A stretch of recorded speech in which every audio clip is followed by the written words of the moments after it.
अच्छी तरह सुनिए, धमाका है ये। तो मैं कुलदीप कुमार जी शुरुआत आप ही से कर लेता हूं।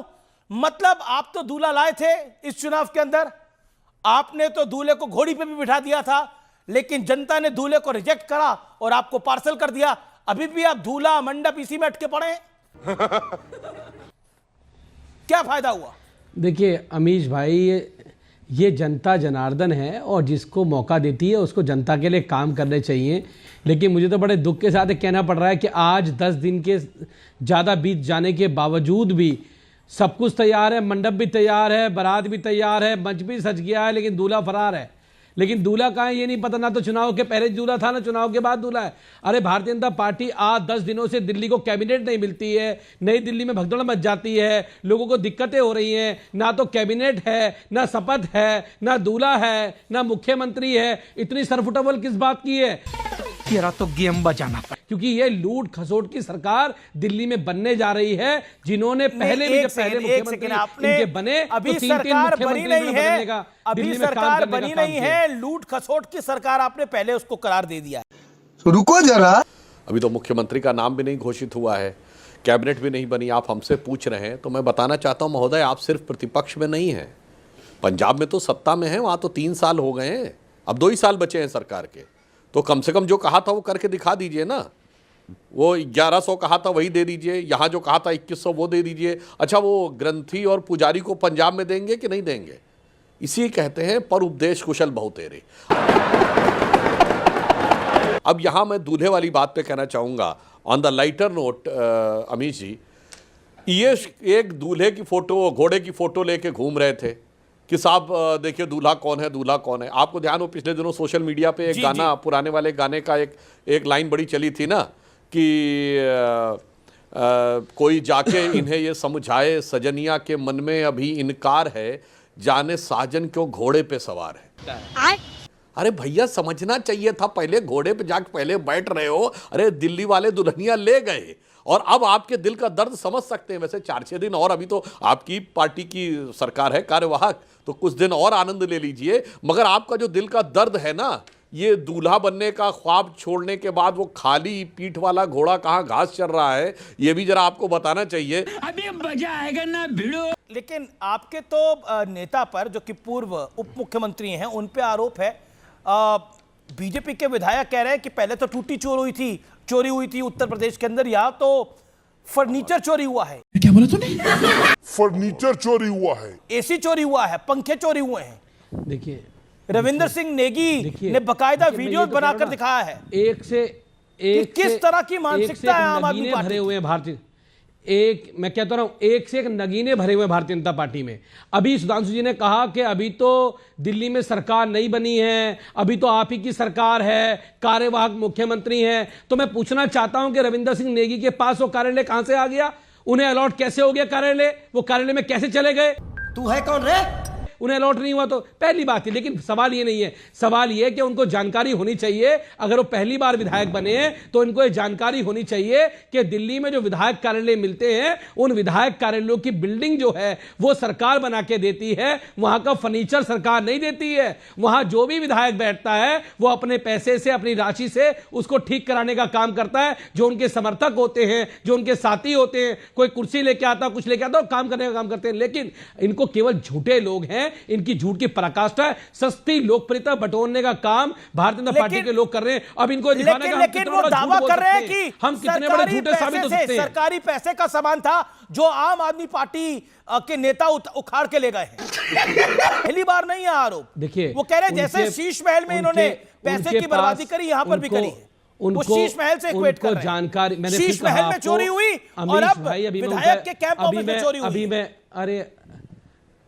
अमीश भाई, अभी मैं एक इंटरव्यू उनका देख रहा था टाइम्स नाउ पे, एक भी बात का वो जवाब नहीं दे पाए, एक भी डॉक्यूमेंट वो नहीं दिखा पाए, क्योंकि उनको जानकारी नहीं है। वो अभी नए नए विधायक बने, नए नए उनके अंदर जोश है और नई नई सस्ती लोकप्रियता। ये तस्वीर चल रही है, टीवी गायब है, फर्नीचर गायब है, एसी गायब है। नहीं अमीश भाई, मैं फिर बता रहा हूं आपको, मैं आपको ऑन रिकॉर्ड बता रहा हूं ये बात, किसी भी विधायक कार्यालय के अंदर सरकार की तरफ से कोई भी सामान कुर्सी का टेबल का नहीं होता है। जो भी सामान आता है वो विधायक अपने पास से लेके आते हैं, और जो भी विधायक नहीं रहेगा उसको लेके जाएगा। ये जायज सी बात है, इसमें कोई दोहराई वाली बात नहीं है। अगर वो लेके ये फंस गया। इतने बड़े चैनल पे बैठ के, इतने बड़े पत्रकार होके, आप विदाउट किसी एविडेंस के, विदाउट किसी प्रूफ के एक वीडियो के ऊपर डिबेट चला रहे हो। मुझे तो बड़ा ताज्जुब हो रहा है अमीश भाई आपके ऊपर, मुझे तो बहुत ताज्जुब हो रहा है आपके ऊपर। कम से कम खुद तो ऑथेंटिसिटी रखिए अपनी, अपने चैनल की, अपने चैनल की अपनी ऑथेंटिसिटी बोला। कम से कम लोग आपके ऊपर भरोसा करें, ऐसी बात तो करिए कम से कम। लोग हम पे मेरा आपसे निवेदन है, आप बड़े पत्रकार हैं अमीश भाई, आप पे लोग भरोसा करते हैं, आपके चैनल पे भरोसा करते हैं। मेरे से आपको छोटी बातों को, जिनका एविडेंस आपके पास ना हो, आप मुझे एविडेंस दिखा सकते हैं चैनल पे, बताइए। नहीं, एक सेकंड दिखा सकते हैं, बताइए। मैं दावा कर ना मैं कचहरी सुधांशु जी, ना तो मैं पुलिस।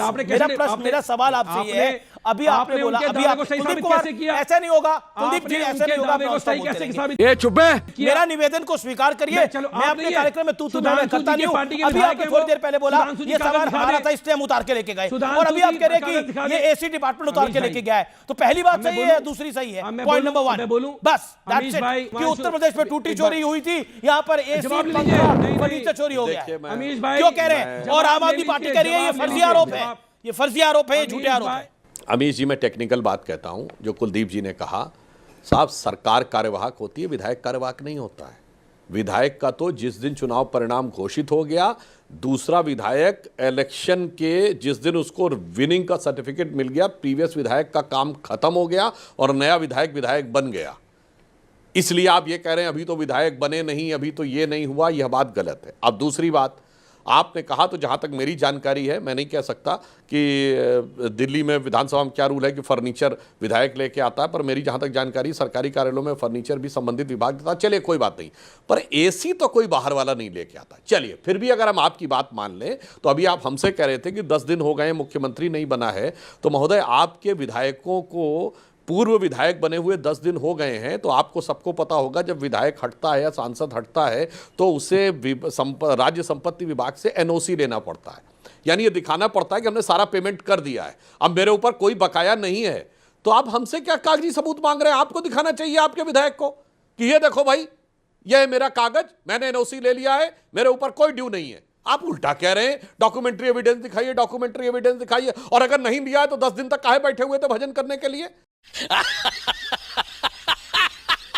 अरे भाई, सरकार तो बनने वाली, विधायक तो पूर्व हो गया ना 8 तारीख को, अब तो उनको कोई संभावना तो है नहीं कि दोबारा विधायक बन जाएंगे, तो उन्हें जाके फटाफट एनओसी लेके और आज आपको दिखा देना। यही प्रॉब्लम है आम आदमी पार्टी के साथ। अमीश भाई देखिए, वो तो उस पे बता दूं, ये लश्कर भी तुम्हारा है, सरकार भी तुम्हारी है, तुम झूठ को सच कह दो, ये अखबार तुम्हारा है, कोई सेंस है इस बात की? इसमें कोई दिक्कत नहीं। ईडी सीबीआई सब इनके पास है, ये गिरफ्तार करें, जो मर्जी करें, जो जांच कराएं, वो इनके पास है, उसमें हमें कोई आपत्ति नहीं। लेकिन इन्होंने एनओसी की बात करी, मैं उस पर बता दूं, सुधांशु जी राज्यसभा के सांसद हैं, बहुत वरिष्ठ है, मैं तो बहुत छोटा हूं इनके आगे। इनको जानकारी होनी चाहिए, जब भी कोई विधायक अपना नॉमिनेशन फाइल करने जाता है तो उसको वहां पर अपने कार्यालय की, अपने नो ड्यूज की एनओसी सबमिट करानी पड़ती है, और वो एनओसी वहां पर हर विधायक ने, दिल्ली के ने जो विधायक रहा होगा सिटिंग में, उन्होंने वहां सबमिट कराई होगी। ये मैं जानकारी के लिए बता रहा हूं सुधांशु त्रिवेदी जी के लिए, क्योंकि उनको जानकारी नहीं होगी दिल्ली विधानसभा के बारे में, क्योंकि वो बड़े नेता हैं, उनको जानकारी नहीं होगी। तू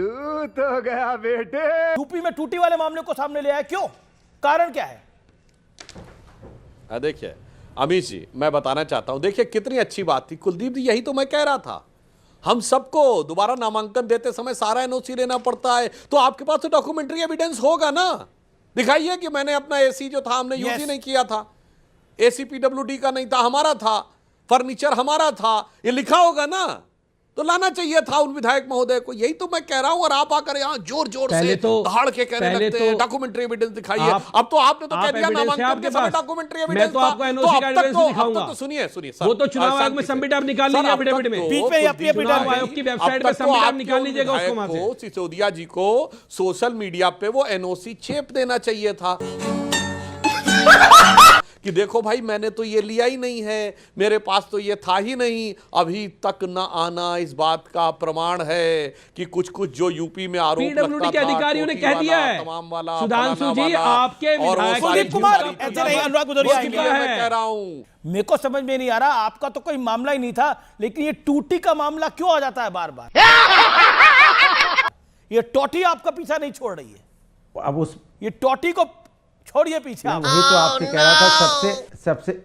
सबसे पहले कुलदीप जी को विधायक बनने की बहुत सारी शुभकामनाएं कि आप जीत के आए हैं, और आपने जो बात कही उसको पूरा कर दें। आपने आधी कही है, लश्कर भी तुम्हारा, सरदार भी तुम्हारा, तुम झूठ को सच बोलो तो अखबार भी तुम्हारा, फरियादी जाए तो जाए कहां, कानून भी तुम्हारा, दरबार भी तुम्हारा। चुप, बिल्कुल चुप। सुधांशु जी का वही हाल है। अभी कह रहे थे बाहर का मौसम आया है, क्या बात है। आपने पता है क्या चोरी किया है? जनता का सुख, चैन, संस्कृति, संस्कार, सभ्यता सब चोरी कर लिए आपने। नो माय डियर फ्रेंड, मैं तुम्हें भड़वा कहता हूं, दलाल कहता हूं, और बताओ। और चोरी करके उसके बदले में क्या दिया? तकलीफ, दर्द, बेचैनी। किस वर्ग को आपने नहीं दिया ये चीजें? कितनी साफ गोई से आप बच जाते हो। अभी अभी घटना हुई है ना, दिल्ली की घटना बता रहा हूं, भगदड़ की, 18 लोगों की मौतें हुई है। कौन लड़ रहा है आपस में? आरपीएफ कह रहा है, या रेल प्रशासन जिम्मेदार है, रेल प्रशासन आरपीएफ को बता रहा है। वहां तो कोई विपक्ष का नेता नहीं है, ना आरपीएफ में ना रेल प्रशासन में, और आपका रेल मंत्री इस्तीफा नहीं देता। और आप कहां खोज रहे हो? वहां खोज रहे हो टीवी और वहां सोफा खोजने में लगे हो। रेल मंत्री इस्तीफा मांगिए ना, 18 लोगों की जान चली गई, जो बेचारे अपना कुंभ का मेला देखने जा रहे थे, श्रद्धालु थे, अपने घर जा रहे थे। वहां नहीं कुछ बोलोगे, यहां क्या खोज रहे हो? टीवी और सोफा खोज रहे हो। शर्म आनी चाहिए। Seriously, what the fuck are you doing? हाँ, वो भी बता रहा हूँ। देखिए, पहली बात, कुलदीप जी ने और भदौरिया जी ने लश्कर भी तुम्हारा, सरदार भी तुम्हारा, जरा मैं दर्शकों से कहूँगा जरा जाके चेक करिए ये कविता किसने लिखी थी और कब लिखी थी, किस वर्ष में लिखी थी, किसकी सरकारें थी, किनके लिए लिखी गई थी। साहब बोलते समय भूल जाते हैं साहब, ये किसका दर्द था जो इन लाइनों में छलका था, जिसे आप आकर, वो आप ही लोगों का दौर हुकूमत था। अब दूसरी बात मैं बताना चाहता हूं, देखिए साहब, जमुना की सफाई के लिए जो लोग बाधा बनकर खड़े हुए थे, क्योंकि अब आज सरकार है परंतु वो नाम मात्र की निष्प्राण सरकार रह गई है। अनुराग, आप थोड़ा ज्यादा बोल गए कि आपने ये भी लाइन बोली कि सिर फटाउल हो रहा है बीजेपी के अंदर। हाँ, बिल्कुल हो रहा है। नहीं, नाम बताएं किसका है? हम बता देते। नहीं, वो बिल्कुल अभी बता रहा हूं। देखिए, पहली बात हम ये कहना चाहेंगे, हमने जहां पे किया वहां नदियों की व्यवस्था को भी सुधारा है, चाहे साबरमती हो, नर्मदा हो, गंगा को जिस ढंग से हम लोगों ने बेहतर किया है। याद करिए प्रियंका गांधी जो 3 साल पहले वाराणसी से और प्रयागराज तक गई थी स्टीमर से, गंगा साफ हो गई। अगर उसमें गंदगी दिखी होती तो सोशल मीडिया पे चेप दिए होते ना, नहीं सोशल मीडिया पे चेप दिए होते। जो लोग आज सर अपने टर्न में क्या तरीका है भाई? अमीश जी हर चीज में बीच में बोलने लगते हैं, हर बात में बीच में बोलना शुरू कर दिया, दर्शकों को समझ में आ जाता। अब मैं बताना चाहता हूं, जो लोग आम आदमी पार्टी को करना था, आपने टोटी का मामला ले आया बीच में। आप भी तो इनको बीच में ले आए। कुछ कहीं पर चोरी होता है, आप टोटी को बीच में ले आते हैं। नहीं लाए वो तो नहीं, वो कैसा होता है, कुछ चीजें किसी चीज की प्रतीक बन जाती हैं। तो जैसे टोटी किसी चीज की प्रतीक बन, जैसे लाल टोपी इनकी प्रतीक है समाजवादी पार्टी की, वैसे ही संयोग से जब कोई ऐसा विषय आता है तो टोटी भी प्रतीक बन गई है। मगर पूर्व मुख्यमंत्री के रूप में लखनऊ में मुलायम सिंह जी को भी बंगला अलॉट था और अखिलेश जी को भी बंगला अलॉट था, और 2 बड़े बड़े मुख्यमंत्री स्तर के बंगले दोनों पूर्व मुख्यमंत्रियों के रूप में अलॉट थे। तो अगर आप यही देख लें तो भी ये समझ में आता, अन्यथा दोनों तो एक ही बंगले में भी रह सकते थे। तुम्हें शर्म है कुछ? देखिए, वो मैं बताना चाहता हूं, पहली बात बहुत स्पष्ट, केंद्र में मोदी जी की सरकार ने जमुना की सफाई के लिए पिछले 10 वर्षों में कुल मिलाकर 8,400 करोड़ रुपए दिए थे, और यह हमारे राष्ट्रीय अध्यक्ष नड्डा जी ने बाकायदा ट्वीट करके यह जानकारी दी थी। परंतु जो फंड को यूटिलाइज ही ना करना चाहे तो कैसे काम होगा। और अब चूंकि अब उनकी सरकार के अंदर किसी भी फाइल को रोकने की क्षमता नहीं है, उनके सिग्नेचर की ज़रूरत नहीं है, चूंकि वो इस समय एक तरीके से लेम डक गवर्नमेंट हैं, तो इसलिए अगर कोई निर्णय लेना था तो वो विस्तार से हो रहा था। इससे पहले तो फंड पे वो कुंडली मार कर बैठे रहते थे। और अगर दूसरी बात कि केजरीवाल जी तो बहुत पढ़े लिखे हैं, तो उन्होंने आज तक एक बार भी नहीं बोला कि ये तो मेरे अधिकारी में नहीं है, सरकार नहीं बनी तो फंड कहां से आया? वो तो छाती ठोक ठोक कहते रहे मैं करूंगा मैं करूंगा मैं करूंगा। वो चूना लगा दिया, लगाए गए। कांग्रेस का शून्य आया और लगातार 6 बार शून्य आया है। लगातार 6 बार शून्य आया है। उनको सांत्वना देने के लिए नहीं पूछे आनंद दुबे, सांत्वना देने के लिए पहुंचे अरविंद केजरीवाल को। यह भी गलत बात है। अरविंद केजरीवाल जी क्या आधा घंटे रहते, 10 मिनट तो राहुल जी के यहाँ जाते। देखिए, मैं दोनों बातें कहना चाहता हूं। जो आपने कहा कि आदित्य ठाकरे जी केजरीवाल से मिलने गए, राहुल गांधी जी से मिलने नहीं गए, तो चाहे आम आदमी पार्टी हो, चाहे कांग्रेस पार्टी हो, या समाजवादी पार्टी हो, या अन्य हो, इन और चाहे आपकी ये शिवसेना यूबीटी हो, इनको कांग्रेस के शून्य में दुख नहीं हो रहा है, इनको शून्य में सुकून दिख रहा है। महाकुंभ को लेकर बहुत बड़ा बयान दिया है, विवादित बयान दिया है ममता बनर्जी ने। सिटिंग सीएम है बंगाल की ममता बनर्जी ने महाकुंभ को मृत्यु कुंभ बताया है। तुम्हें शर्म है कुछ? अब बताइए, महाकुंभ मृत्यु कुंभ है? जवाब दीजिए इस बात का। आज इस देश के अंदर जो सरकार बैठी हुई है, महाकुंभ के अंदर जो हमारे भाई बहन, हमारी माताएं बहनें जो स्नान करने के लिए जा रही हैं, वहां पर जो भगदड़ मची, वहां पर जो मौतें हुई, उन मौत तक का आंकड़ा छुपाया जा रहा है। उनके परिजनों को यह नहीं बताया जा रहा कि जिनकी मृत्यु हुई है वो है कहां पर, उनकी लाशें कहां पर हैं, वो लोग कहां चले गए, उनको इसके बारे में आज तक नहीं बताया जा रहा। दूसरी बात देखिए, मैंने क्या कहा मुझे नहीं पता, उन्होंने क्या कहा है, मैं उस बात पे नहीं जाता। हिपोक्रेसी की भी सीमा होती है। मैं जो कह रहा हूं वो समझिए, मैं कह रहा हूं कि उन लोगों को आज तक भी उनके परिवारों को वो आंकड़े नहीं बताए जा रहे। वो हमारे माता पिता ही तो हैं, वो हमारे परिवार के लोग ही तो हैं। उनके बारे में क्यों तो सरकार उनके आंकड़े जारी क्यों नहीं कर रही है? सरकार उनके आंकड़े जारी क्यों नहीं करती है? सरकार के घर तो उनके शव क्यों नहीं? तो क्या आपके क्या अगर किसी के परिवार का क्यों बोलेंगे? जनता माफ नहीं करेगी।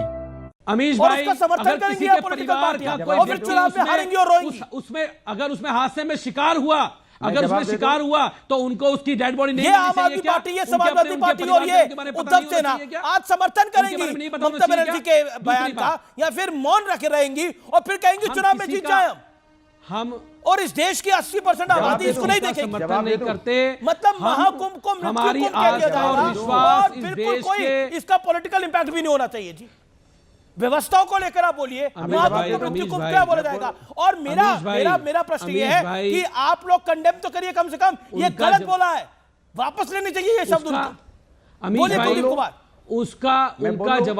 उनका जवाब टीएमसी के प्रवक्ता देंगे। उन्होंने क्या कहा है, किस लेने का इसके बारे में। लेकिन मेरे लिए वो आस्था का केंद्र है। मेरे लिए कुंभ आस्था का केंद्र है, लेकिन वहां जिन लोगों की जानें गई, उनके परिवार को उनके बारे में पता होना चाहिए। नहीं, नो माय डियर फ्रेंड, मैं तुम्हें भड़वा कहता हूं, दलाल कहता हूं, और बताओ। उनके परिवार के बारे में उनको पता होना चाहिए और गलत को गलत कहना चाहिए। क्यों गलत है? उनको उनके बारे में नहीं पता होना चाहिए, उनके परिवार को। बिल्कुल, जो हादसा हुआ वो बात सही है। सुधांशु त्रिवेदी, बताइए क्यों नहीं मिलनी चाहिए उनकी लाशें? है okay, Kuldeep Kumar video point, Mahakumbh मृत्यु कुंभ है, उसके आंकड़े क्यों नहीं होने चाहिए? सारे सेकुलर सूरमा चुप हैं इसके ऊपर, सारे सेकुलर सूरमा। हमें पता नहीं है, हमने सुना नहीं है, हमने देखा नहीं है। देखिए, हमारी आस्था का केंद्र है कुछ भी। थोड़ी मर्यादा रखिए।